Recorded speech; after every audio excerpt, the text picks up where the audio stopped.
Matapos na mag-perform sa ASAP stage ang Pinoy Big Brother Gen 11 Big Winner na si Fiang kahapon November 3 ay dumiretso agad ito para sa panibagong rehearsal para sa susunod na performance niya kasama si JM Ibarra sa para new episode ng ASAP sa Linggo. Dahil sa panibagong ayuda ng dalawa ay mas lalong ginanahan ang mga JM Fiang fans para suportahan ang dalawa. Agad ngang sinimulan ng dalawa ang rehearsal na ipay-perform nila next week sa ASAP stage.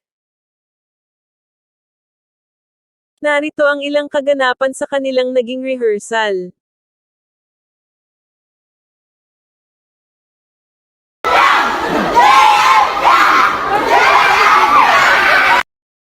May meet and greet pa para sa kanilang mga fans na nakaabang sa kanila.